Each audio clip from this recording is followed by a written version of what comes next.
All right, good afternoon, good evening, good morning, depending on when you're watching this. This is going to be the last reading brief for the Sunstreaked draft briefing. This only has 2 pages left here, but this one ends with advanced individual training. And what I'm going to do is then start off the center lane advanced individual training document.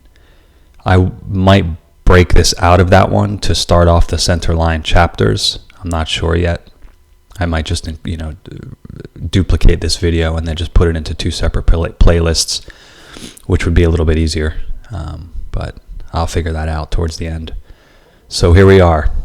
Training Precis for advanced individual training. Oh, I skipped my chapter there. Oops. Object remote viewing.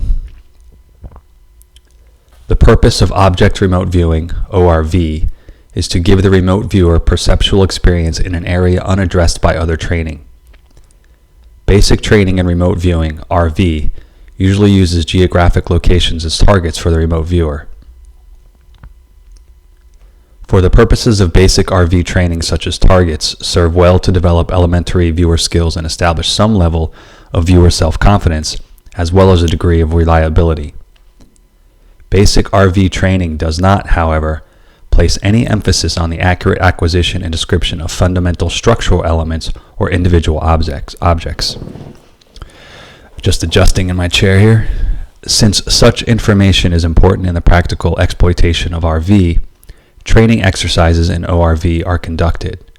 ORV exercises differ only in the context that the designated target to be described by the remote viewer is a concealed object as opposed to a geographic site. The procedures of basic RV training programs remain the same. So that doesn't give us a lot of detail. Overall, I think there's a perception. I think if you're coming to this video or you see a link that I've sent out for someone to watch this, there's not an A, B, C, D super discriminate if-then statement type of instructional process here. The overall process, whether it be RVing, telepathy, ESP, the Gateway program or the Gateway Voyage program, Center Lane Grow Flame, seems to be one of codependence.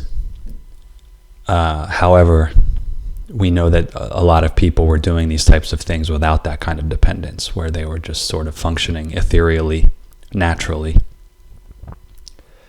And with that said, we're going to be getting into some documentation for the Center Lane program, identified as Center Lane, as it switched hands and became something new. And in that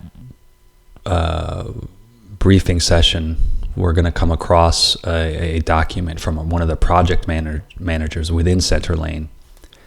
And in there, they briefly mention how they're going to use ELF, extremely low frequencies, as a countermeasure or as a way to enhance the overall ability in someone. So, I've mentioned this before. A countermeasure means a deterrent, means stopping it, means protecting from it. And I think we have to just sit on that for a minute, just think about what that actually means. And what they don't go into detail. Again, how I just said, there's not an if-then detailed analysis of all this stuff, but there is other research showing experiments using extremely low frequencies on animals and people, but it is not tied to the psychoenergetics or parapsychological studies from the CIA or NSA.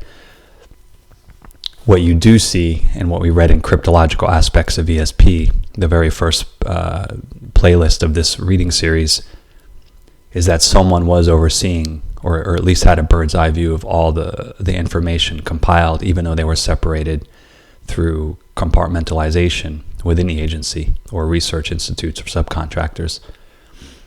And someone put it together that they can create countermeasure weapons. in those weapons or those countermeasures, depending on how volatile you think the usage of those words are in respect to this stuff. For me, I've mentioned again, are consumer goods now. They're deployed in the market under consumer goods, and I don't know if it's deliberately being done or deliberately feigning ignorance when the topics are brought up. But if, like I said, if someone was tasked with coming up with countermeasures, those in turn really do equate into weapons.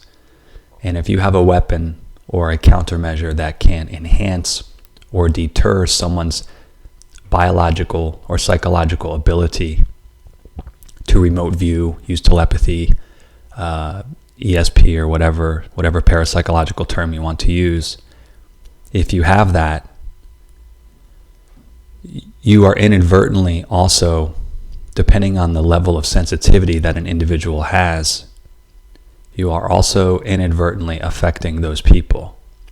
You're bringing them down. You could, in a sense, inadvertently be the cause for bipolar disorder, attention deficit disorder. It's reasonable. It's reasonable, and I didn't say logical for a reason, because logical does not also equate technically to reasonable. With reasonability, we can reason through evidence-based research and documentation that if someone like myself, sort of a Luddite with no prior knowledge to any of this, can easily connect a few papers together, including patents, legislation that exists on the congressional record right now, today, and correlate that back where the dates of our briefs and our annual reports and our research reports were given to aspects of the Department of Defense, the Defense Intelligence Agency, the CIA, the NSA, the FBI. In some cases, we also see that the subcontractors themselves who were involved with the research kind of branched out into the commercial realm for funding, but also potentially to make a name for themselves as well, and introduce these programs through the commercial enterprise, through the trade print enterprise. Basically saying, they introduced, whether we call them conventions or meditation groups or not a getaway, but a retreat, types of corporate retreats and things like that. It goes without saying that, I'm not that smart, and I'm not claiming that I'm that smart, but I can easily see how all of that could be correlated into a weapon. Again, either inadvertently being used as a weapon while under the guise of being deployed as a consumer good. There's just no way to unreason how that could be affecting everybody's biology and mental states and capacities, individual capacities.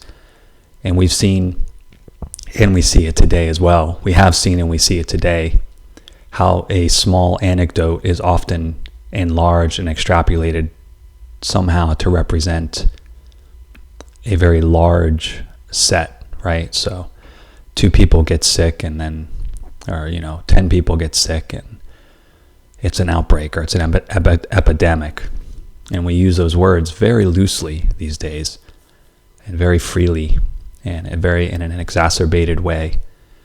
So with that said, again, the base anecdote becomes the mandate or requisite for everyone. And if that's the case, then if we're going to keep using that kind of exacerbated response, if even a few people are being affected by extremely low frequencies, millimeter waves, 5G, smart meters, Wi-Fi, if only a few people are being affected, then by that reason and logic that we use for medicine, we should be outlawing it, or then in turn, at the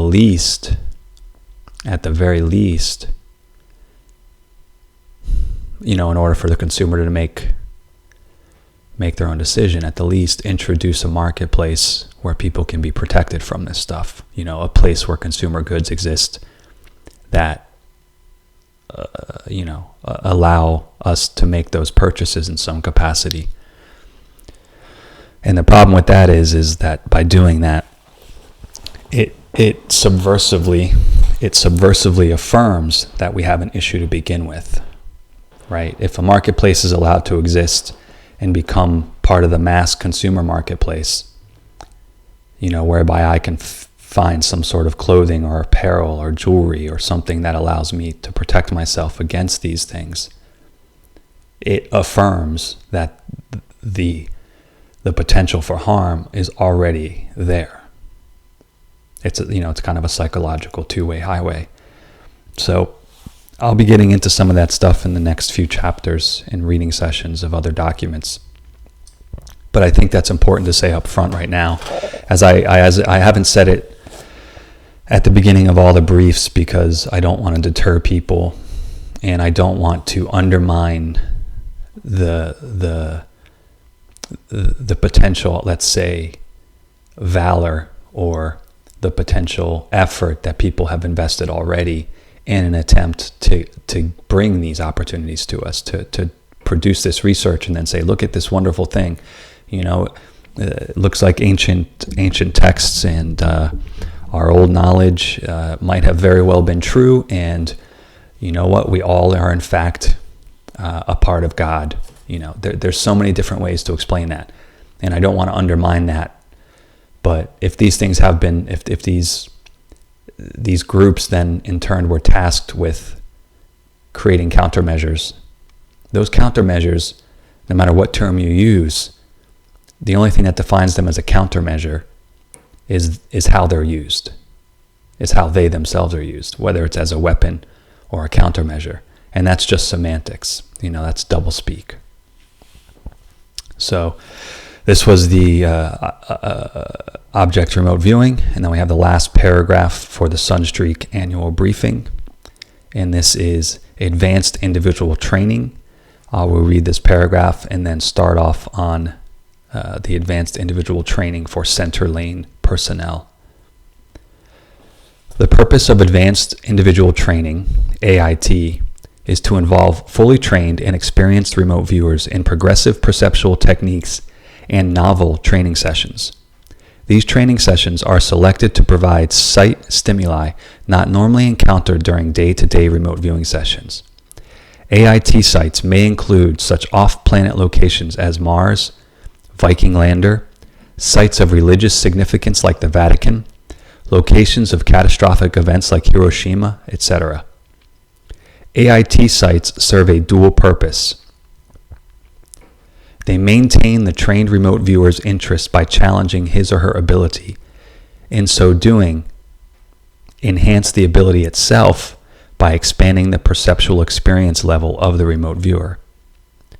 Also available within the AIT program are seminars, conferences, and meetings which would serve to enhance remote viewing ability.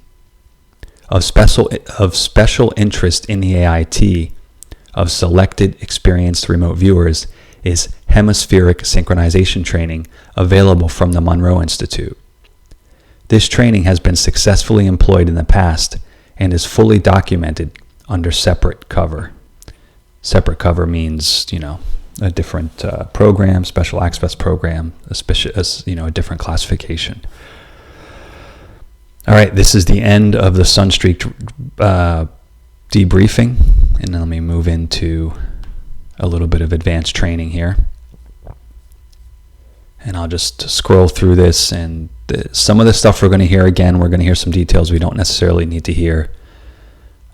You can actually go and find this document that I'm clicking on right here in multiple declassified documents on that CIA CREST library. And I'm just scrolling through this so that you can have it on your video and sort of pause it and zoom in when you want, if you don't feel like listening to me read it off. This, you can find the hemisync process. I've already started another series for this, and that should be available in another playlist already. I think it's important. I should have touched on it, but remember what the advanced remote viewing training sessions just described. Off-planet locations like Mars, religious significance like the Vatican, catastrophic events like Hiroshima. Because when you get to the hemispheric synchronization, the gateway experience sort of cover or classified document, when you get there, you're going to encounter some very high level, maybe even considered esoteric thinking, which basically today would just be called physics and dimensional space. However, consider that these people were already sort of moving that way and trying to get into that.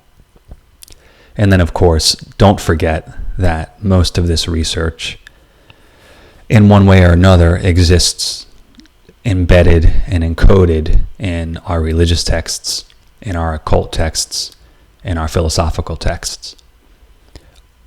So have a good time researching it, really. I mean, you have to be unbiased, and I honestly think that intent defines your outcome when you're doing that stuff. So I almost, on a very high level, ethereal mode of mind, if you want to manifest a negative experience out of this, you're going to. If you really do see something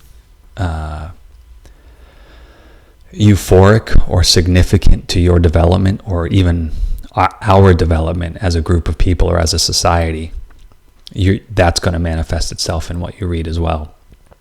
This doesn't negate the potential threat of the countermeasures that have already been developed. And remember, this document here is 1983, right? And the previous documents, we saw 1976, and then even before that, those documents themselves referenced 1950s and the 1930s, and then even some of those documented and referenced documents from the 1800s all the way down to the 1700s.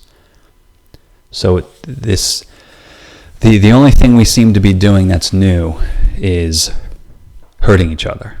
There just seems to be a constant evolution of how we can further hurt each other or inhibit each other.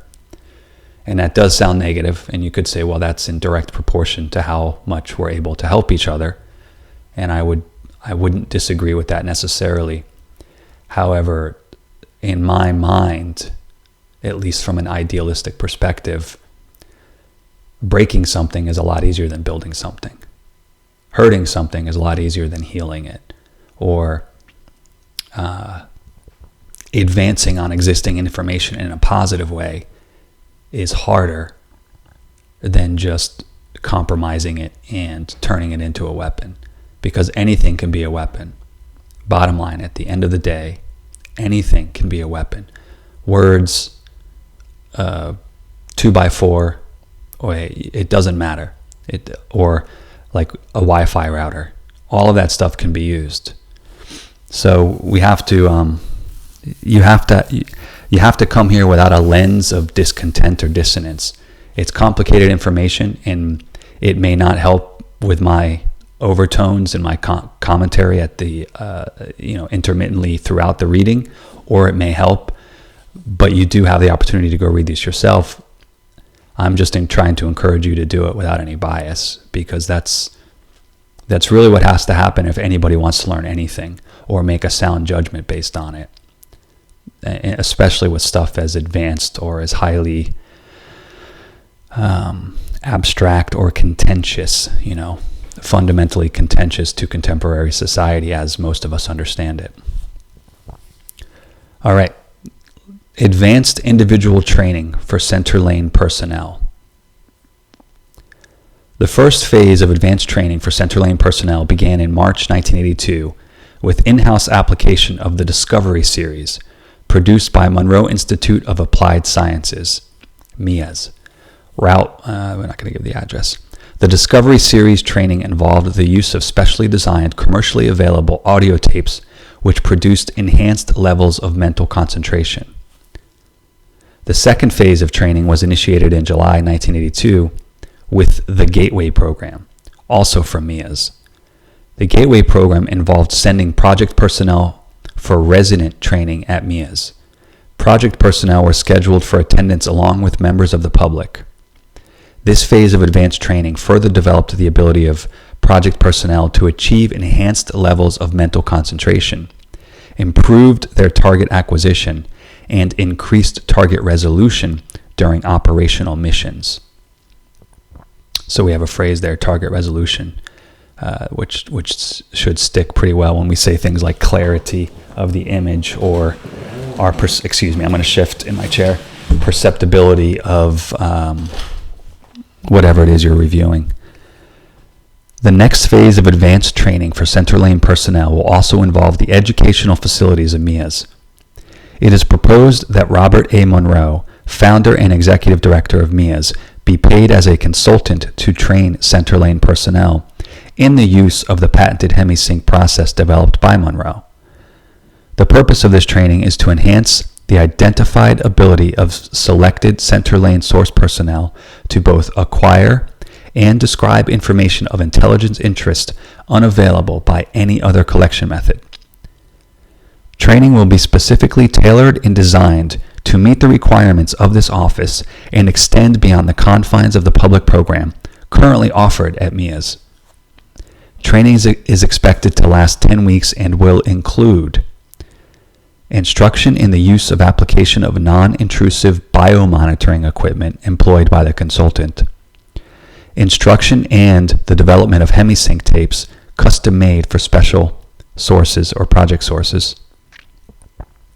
instruction in monitoring techniques used during the HemiSync process, instruction in the use of environmentally controlled areas during the HemiSync process, instruction in the application and interpretation of information reported through the use of the HemiSync process. The consultant, Robert A. Monroe, will provide the following in support of this training: custom-made HemiSync tapes developed during training for exclusive use of center lane personnel.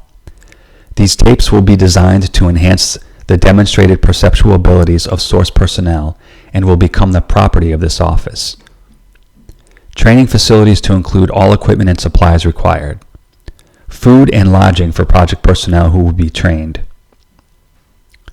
Funding for this next phase of advanced training will be from ICF in the amount of $24,000.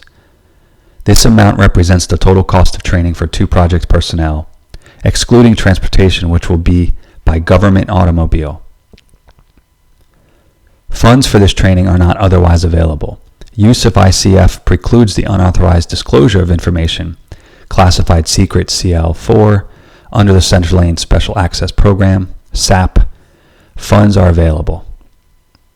This action is not in contravention with AR 381-10. Robert A. Monroe was granted a secret security clearance on September 11th, 1980 by HQ USA Inscom. His DA Form 873 is maintained by this office. He has executed a consultant security agreement and has been a consultant to this office since 1978. So, a little insight into Monroe. There were some declassified documents and briefs where personnel and project managers were giving a little bit of their interpretation of Monroe, and one document specifically, and this is not to insult Mr. Monroe, but one document said that he seemed more geared towards self-promotion. And with that said, there are then other documents that I do not think were part of the CIA's programs at the time, but the CIA got copies of them. And these documents are basically copies of the Monroe Institute now commercializing this entire process and literally buying almost over 700 acres of land and then creating an institute on the actual land to help develop and build this process for, I guess, the people, for the public.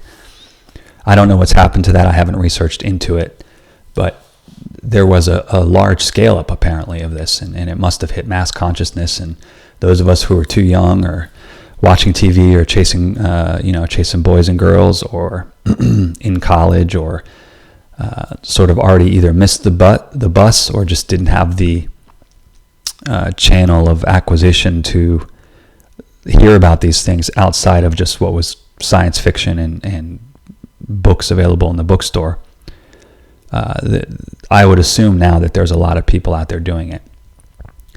And the reason why I bring that up is because there's a plan drawn out on some of these documents. And the plan includes a farm, growing your own vegetables. There are other aspects of the entire process where it's almost like he was creating a self-contained community as well. And I don't think there's anything wrong with that. But I do see how someone else may see what's going on there and claim it's some other occult. It's some sort of occult. And with that, I'm just going to tie it back to what I said initially about being unbiased here. Because as far as I understand, there was no slaughtering of goats. There was no sleeping around. In fact, drugs were forbidden out on the campus itself, with the exception of cigarette smoking. And there was not even a religious component, I don't think, at all, other than quiet meditation and prayer within the confines of the actual acreage of the site. So I think it's, again, you just have to be open and honest here. You can't come with preconceptions, because that's all they really are. It doesn't matter if you have something to believe in when you get here. In fact, if you are someone who has a strict belief system, it's actually beneficial for people like me, or people who are interested in this stuff. It's more beneficial for you, or for us, for you to come and read this stuff, because you have such a strong foundation in your belief system already. Whereas I don't have the kind of belief system that you have, and my decision-making process is going to be a little bit different. So it's almost like, let's just look at it this way. It's like a pissing contest, and we accept that. It's like a dartboard, and we're going to see what sticks to the dartboard. And the problem is, though, is when we're playing darts, we're not trying to throw darts at each other. We're trying to throw darts at the board and see what sticks, and see who can get to the bullseye. So it actually is probably, and was mentioned in the very first series of the playlist of cryptological aspects of ESP, that it's the believing community from the perspective of those who believe in ESP, and the believing community for those who already have a belief system in place that uses variations of these methods as a part of their rituals to celebrate their religion. So it's not as far apart as you think it is. Prayer and meditation and concentration are very similar things. Excuse me for 1 minute. I have to look at that.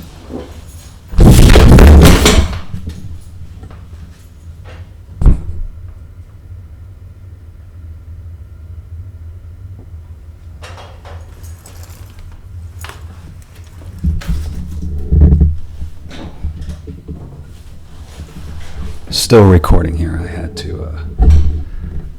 I am getting pictures of my daughter sent to me, and I am of course going to give those precedence over this reading here. So I apologize for the interruption. Okay, so what I was saying again, just the ability to discern and have your own blocks, your own building blocks, is going to be helpful for all of us. But you can't attack everybody. You can't. And you can't force people to accept what you believe. No more than I'm trying to force anybody here, other than reading stuff out and then offering my own personal experiences as it relates to the information as I have interpreted it, or as I have in fact myself experienced similar situations with that in mind. So let me just let's do this. We'll do the gateway program. And like I said, I'll start this off as a separate video as well, which will probably help so you don't hear that loud crash or the pingings. Let's do that. Let's read this one. The Gateway Voyage Program. Gateway is dedicated to the development and exploration of human consciousness. It is a system of exercises designed to aid the individual in the improvement of his own consciousness, so that he may know and understand better his higher self, that he may learn and experience profound areas of expanded awareness, achieve and willfully control his physical body and the out-of-body state, communicate with and visit other energy structures and realities. The history. Originally, M500 research project, the present Gateway program is the result of over 3,000 test exercises involving 1,932 participants, conducted by the Institute over the past 10 years. Assisting in the development of the program have been researchers in many disciplines from various parts of the country. Reports from participants are available in other Institute bulletins. Many indicate significant constructive changes in life attitudes and overview. Technology. The basics of the Gateway training process are the frequency following response, FFR, and hemispheric synchronization, known as HemiSync. That's an existing patent right now. You can actually check that on Wikipedia. Created in the electrical patterns of the brain by the induction of specific sound pulses, both singly and binaurally, into the human auditory system. Robert Monroe was granted a generic patent for this method and technique in 1975 and assigned it to the Institute. By blending and sequencing such sound pulses, it is possible to aid the individual to develop states of consciousness not ordinarily available to him. Evidence of this is shown in bilateral EEG studies, which indicate the generation of high-amplitude, narrow-frequency waveforms sweeping throughout the cortex in direct consequence of such audio signals. Practical application. The typical Gateway sessions consist of a series of conducted pre-recorded exercises utilizing FFR, hemisync, and vocal guidance to achieve progressive states of consciousness. These are heard through stereo headphones while in a relaxed position, under the supervision of Institute trainers and technicians. Reinforcement of feedback learning of such states is enhanced by lectures, discussions, and single interviews using standard accelerated learning techniques. Goals should be goals of achievement of focus. 3, basic hemisync, focus 10, mind awake, body asleep, focus 12, expanded awareness, focus 15, no time, and focus 21, other energy systems. So they're just denoting levels of the program. Participation. The voyage is open to individuals who are intellectually curious or possess latent talents and abilities, subject to acceptance by the program director. The only prerequisite is completion of the Gateway Home Study Discovery Program, which will be mailed to you upon receipt of your $200, non-refundable deposit. The voyage is conducted for 7 days, from Saturday night to Saturday noon, a week later, at the Institute Center in Virginia. Room, meals, and 1-year sustaining membership are included in the tuition fee of $850. There's a lot of documents missing from here. It's hard to find it really is. There's a lot to sort through. So I'll end this with a few comments. The hemisphere or hemisync process is obviously related to music as well. There are patents within the CIA Crest Library and as well as online in other researchers' websites that show, yes, there was sound used for MK Ultra and MK Delta and various aspects of what was known as the mind control programs of the CIA. I think it's interesting that we, for some reason, only see the subcontractors' research here throughout all this this all of these readings, right? It's the CIA or the DoD or a few other military groups initially all worked with subcontractors first. But if those programs did exist with the CIA and the NSA and the Department of Defense prior to this, that means that what they were doing was seeing what the contractors would come up with and how it might relate to what they had already done themselves. It's like they were keeping their hand close and participating. And in a way, like I said, during those times, there is a religious overtone of suppression, there really is through a lot of that stuff. And even if you look back through, sorry, I got too close to the mic there, but even if you look back in terms of just media and the things that we used to write about and talk about in the 30s, what used to fill the papers and what the headlines were in those days versus what the headlines and papers are today and what they have been for the past 50 years. A lot has changed, and it's been deliberately changed that way. A lot of it has been to take the focus off of ourselves and our own abilities. And whether, and I'm not blaming everybody. I enjoy a good movie, and I have a large music library and stuff that I like to listen to. But, you can think back to those old headlines and those the black and white videos where you see a father or a mother or young teenagers talking about music being satanic and you can't dance because it's going to lead to sex and all that stuff. And there is a portion of that's true. Any sort of ritual or performance or collective group effort is going to lead to syncing up with other people in some way or another. The difference is that if those people had been taught about their own biology in the first place, had they been able or been taught about how they may or may not react to those mystical types or what was considered mystical or magical things, they would have more control over the alleged over-influence of those things. It's like it's like telling a hunter that they can go hunting, but not letting them know there's bear traps out there already. And it's the fault of the exacerbated responses of many people, and it's the fault also falls on the parents of those children too, to either choose not to look further ahead for their sake of their child's future, but also